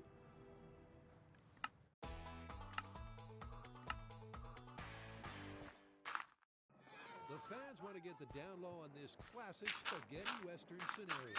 If you're dragged along the ground by an out-of-control horse, then the friction causes your jeans to catch fire. Tori is trying this Saturday matinee myth for real, but he's finding out it's a potential minefield. I'm looking around, and I'm seeing rocks, and I'm seeing horse dung. Not only is it going to hurt, it's going to be very, very unpleasant. This is sure going to be entertaining. So how do they plan to drag his derriere through the dirt? Pistol looks like he's all ready to go. We've got 20 feet of rope that we've got our cowgirl holding on to. He's going to ramp up his speed and ride directly that direction. All right, well, you know what I'm probably going to do? I'm probably going to hold on to the rope, start off on my stomach. And then as I'm going, I'll try to flip over to my back so that way I can get as much friction on the back of the pants as possible. To reduce the hazards, Tori is decked out in top-to-bottom with a padded safety suit underneath. Fashion police. Top 10 cardinal rules. Denim on denim. No. And paramedics are on site. Expert cowgirl Neela will be riding Pistol, the psychic horse.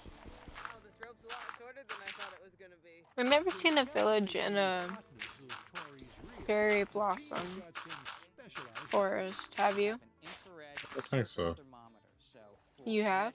I don't think so, I said. Before the run, 103.5. Ugh. How hot they are after. And I'll just be carrying this just in case. Stretched out 25 Yeah, holy shit, dude. legs, Tori should be out of kicking range. What? Giddy up. Oh, your blocks. That's the seed. As Tori is If you can see that. he realizes that being a movie stuntman is not as glamorous as he once thought. Oh, hit a patch of dung there. I was just trying to hold on to the rope. I was hoping this would stop moving.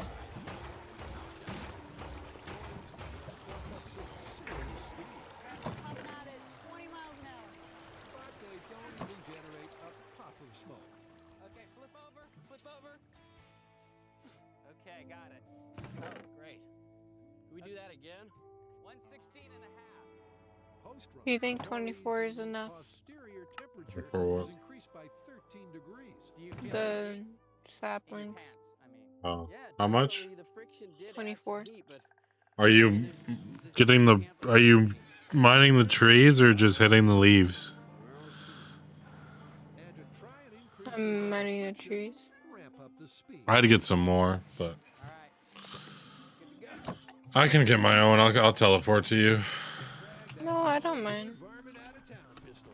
I just want to look for terracotta. At a quicker pace, They're going way faster this time. Tori and the dung are really flying. Oh my god, they're topping at 30. I sure hope he doesn't have a date tonight. this time moving a little bit faster. A lot faster, I felt like. I felt like I was bouncing around a lot. Oh, holy shit, dude. When his gluteus maximus finally grinds to a halt, our vigilant fanny assessor rushes in. It's 145 and a half degrees. Whoa. An increase of 34 degrees. Still didn't catch on fire. And that's kind of what I figured. I figured the jeans were just going to tear away before they caught on fire. Tori could sell his distressed denim for a fortune, but fire from friction was fiction. Tori did experience an increase in temperature of his clothing, but he did not burst in the flame. Both the jacket and the jeans are safe for now. But this myth isn't done and dusted yet. Team Fuck me. has some final tests to rustle up.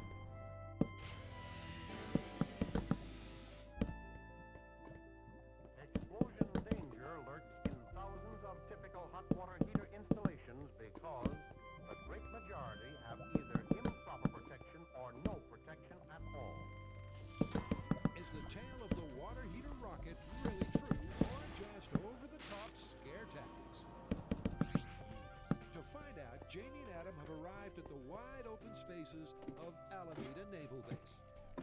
So the very first thing we're going to do is make this bunker into a safe haven for all the people on the crew to be able to monitor the blast. And the second thing we're going to do is make a blast for all the people to monitor. We're going to blow up that little thing once and for all.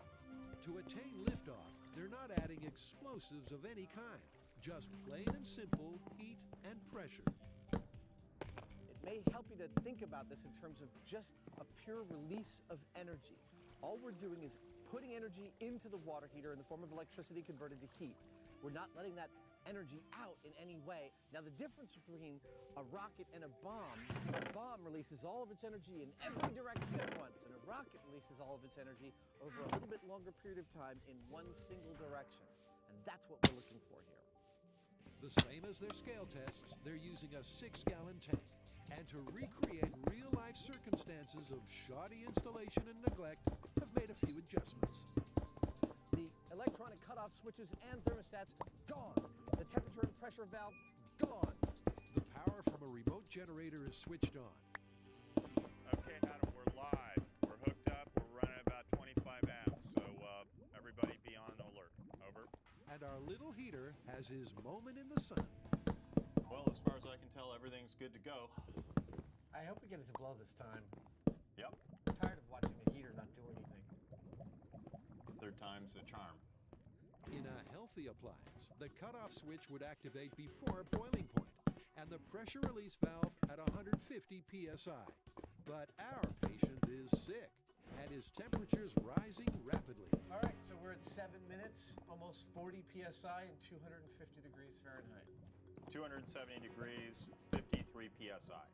Okay, we're at 20 minutes, 370 degrees, and 190 psi. Suddenly, his fever breaks. That's a failure, but that's not an explosion. It was pretty spectacular. This thing bathed in a cloud of hot, scalding steam and 300, 400 degree water. It's ludicrously dangerous. 6 gallons of water turned into 9,600 gallons of fissering vapor. But even with all that force, the tank didn't go for a ride. The small tank's probably made with the same gauge of metal as a medium-sized or large-sized tank, which means it's going to be exponentially stronger because there's less surface area for the pressure to act against. Let's get a bigger heater out here. Try this again. Okay, let's do it. A bigger tank may give the guys the heave-ho they need.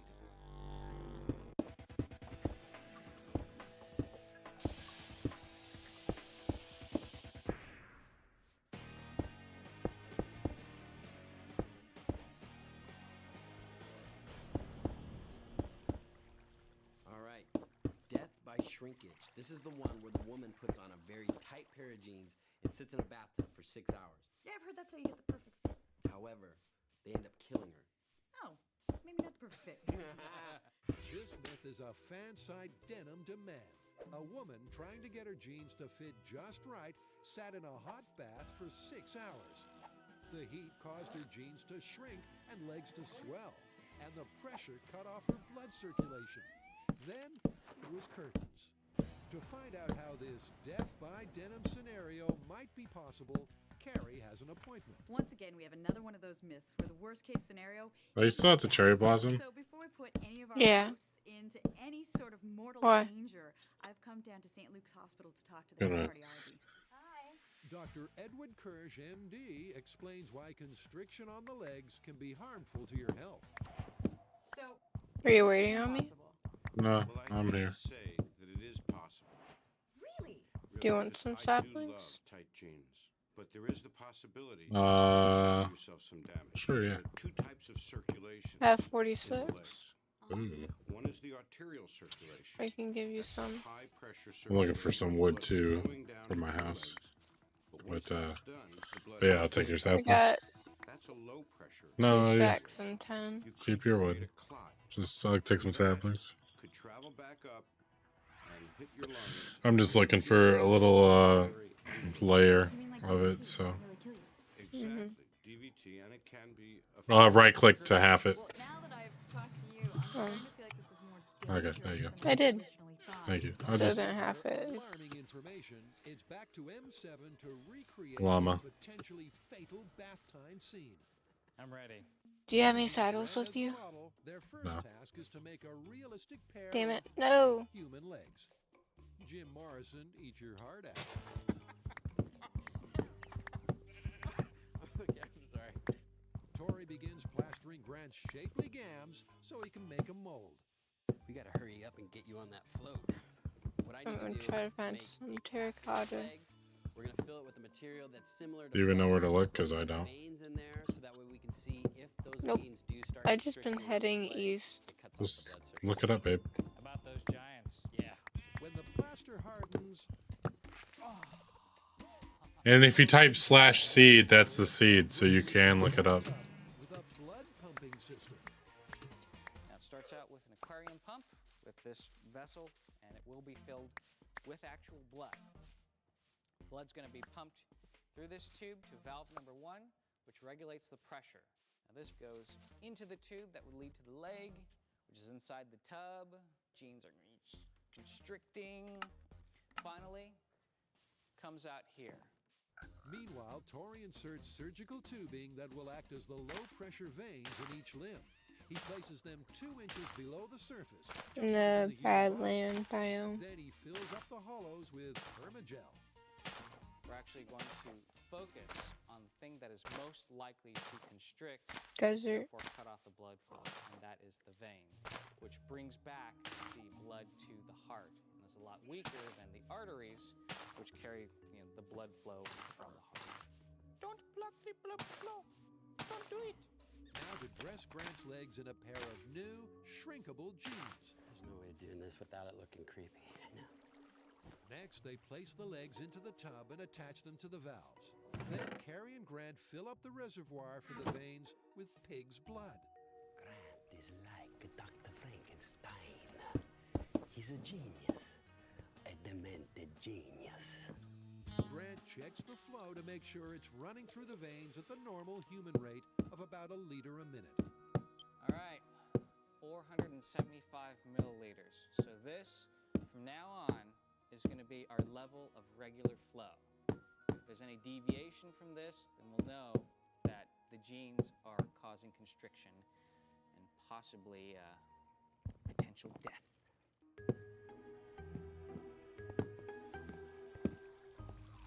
So I guess this would be a good time to explain, why do genes shrink?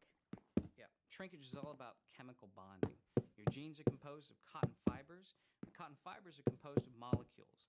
The molecules join together to form long chains called polymers.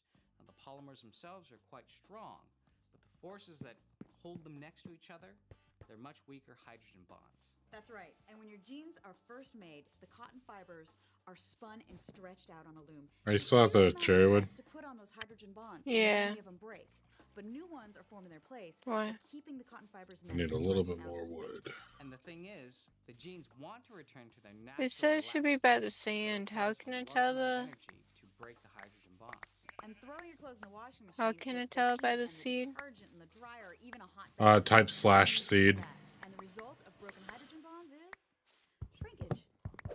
In the team's shrinking genes, And then you can take a picture and look it up. the final step is to fill the tub with piping hot water. I am definitely predicting that we are going to get some loss of flow in this experiment. I think it's entirely possible. Time for a nice, relaxing bath for 6 hours, and possibly all eternity.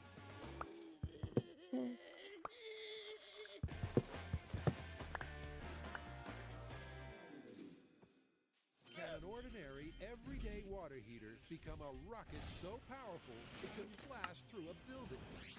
So far, Jamie and Adam have let off a lot of steam. There we go. Whoa! But couldn't send a small 6-gallon tank skywards. This time, they're using a 30-gallon tank and have a new strategy to add some extra thrust. I'd like to fill this 80% full. Okay. So let's put 24 gallons. I got one extra cherrywood. So nice. Between water and steam for getting the maximum amount of pressure. In daily life, a water heater is an appliance nobody normally takes any notice of. So to mimic one in serious neglect, Jamie and Adam disable its safety devices. Once again, it's time for launch and to man bunker boiling over. By the time we're done with this, we'll actually know what we're doing. At least one of our crew seems to think they'll get it this time. Never has a single water heater been covered from so many angles. Maybe all this attention will raise them from their D-list apparatus status. Okay, now we're at 160 PSI. It's officially a no-go zone. Anything goes from here on in, so stay clear. These pressure vessel ones found the are jungle. really difficult because they involve tons and tons of waiting and waiting, and it's excruciating. It's really boring. You want bamboo? I got some.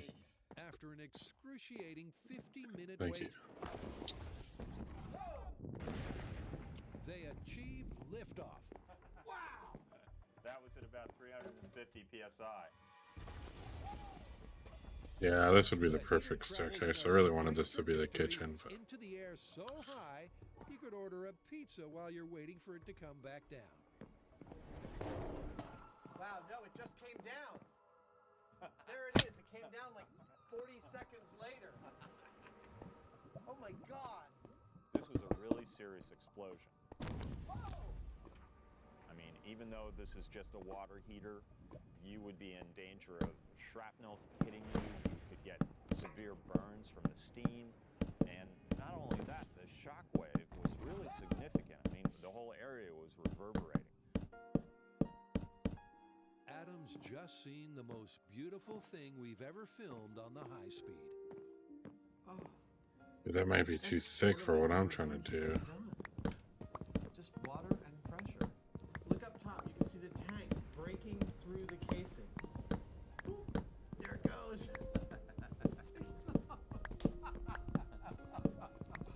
Wow.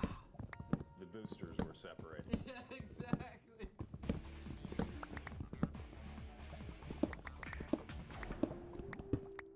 You know, what we just saw isn't just about pressure. It's about steam and superheated water. Right. I mean, everybody knows that at sea level, at atmospheric pressure, water boils at 212 degrees Fahrenheit. Yeah, but as the pressure increases, so does the boiling point. So, for example, at 350 psi, the boiling point is 438 degrees Fahrenheit. And this all means that when that hot water heater fails and releases that superheater water, it instantaneously turns to steam. Yeah, and that 30 gallons of superheated water, it goes to 30,000 gallons of steam in an instant. Wow. No wonder it was so spectacular. But there's one even more spectacular way for the guys to push this myth through the roof. Put the water heater into the house. What? Now we gotta build one. You ready? That's crazy.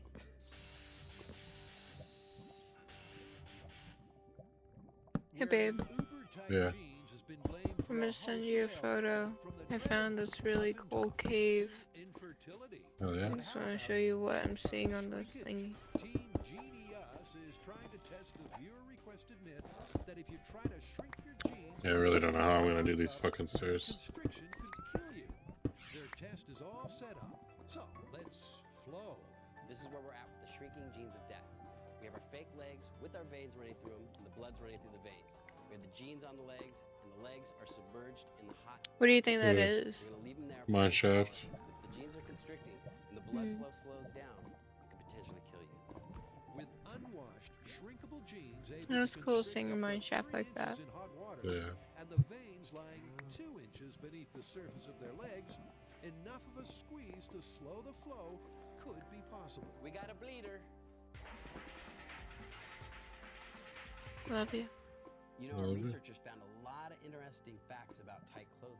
In New Zealand in 2006, a kid was trying to shrink his jeans by wearing them in the bathtub. And to get them even tighter, he laid out in the sun wearing them. They got so tight he couldn't get them off, and they had to rush him to the hospital. Yeah, actually, the doctors were saying that he was in danger of losing his legs. If you cut off circulation too long, the muscles can die within a matter of hours. It's a very real, very serious condition. Oh man. Who knew tight clothes could be so dangerous? I think we should just go back to wearing fig leaves. As the team continues to monitor their tub test, it seems to be bringing out the creature of the night in Carrie. This myth is actually kind of beautiful to me. For some reason, I just think blood's really pretty, so this isn't grossing me out at all. It's just kind of a neat little blood fountain. But after a full 6 hours of constantly monitoring their neat little blood fountain, there's barely any change in the rain. I'm not like tired, but I'm like not able to keep playing Minecraft tired. You want to hop off? I might here soon. I might just AFK. Unfortunately, Yeah, I'm kind of we feeling did not sick. get any decrease in flow. And